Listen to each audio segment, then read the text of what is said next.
നമുക്കിന്ന് മത്തി പുളി വയ്ക്കാം. എൻ്റെ ജിംബ്രൂട്ടൻ എന്നെ അവിടെ കാത്തിരിക്കുന്നുണ്ട്. മത്തിയുടെ വേസ്റ്റും തലയൊക്കെ കിട്ടാൻ വേണ്ടിയിട്ടാണ് അവൻ ഇങ്ങനെ കാത്തിരിക്കണത്. ജിംബ്രൂട്ടൻ്റെ കൂട്ടുകാരനും ഉണ്ട് അവിടെ. അവർക്ക് കൊടുക്കുന്നതൊന്നും ജിംബ്രൂട്ടന് ഇഷ്ടമല്ല.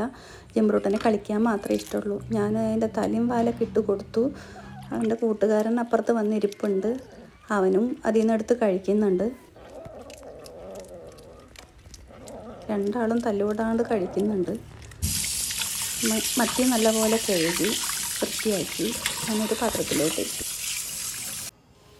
മത്തി എനിക്ക് വലിയ മത്തിയാണത്, അതുകൊണ്ട് ഞാൻ രണ്ടാക്കിയിട്ടാണ് മുറിച്ച് വെക്കുന്നത്.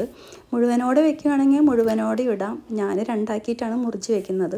ഒരു ചെറിയ കഷ്ണം ഇഞ്ചിയും ചെറിയ ഉള്ളിയും ചതച്ചതും കറിവേപ്പിലയും പച്ചമുളകും നമുക്ക് മീൻ ചട്ടിയിലോട്ട് ഇട്ട് കൊടുക്കുക. പൊടികളായിട്ട് മുളക് പൊടി, മല്ലിപ്പൊടി, മഞ്ഞൾപ്പൊടി, കുരുമുളക് പൊടിയും ഉപ്പുപൊടിയും കുറച്ച് വെളിച്ചെണ്ണയും ഒഴിച്ച് നല്ല പോലെ യോജിപ്പിക്കുക. അപ്പോൾ നല്ല പോലെ തിരുമ്മി നന്നായിട്ട് യോജിപ്പിക്കുമ്പോൾ ഒരു പ്രത്യേക മണം വരും. നല്ല സ്മെല്ലാണേ.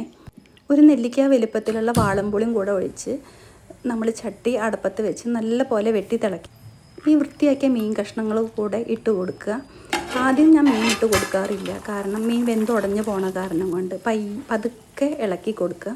എന്നിട്ട് അതിലോട്ട് കറിവേപ്പിലയും വെളിച്ചെണ്ണയും കുറച്ചൊന്ന് ഒഴിച്ച് കൊടുത്തിട്ട് ഒന്ന് ചുറ്റിച്ച് കൊടുക്കുക.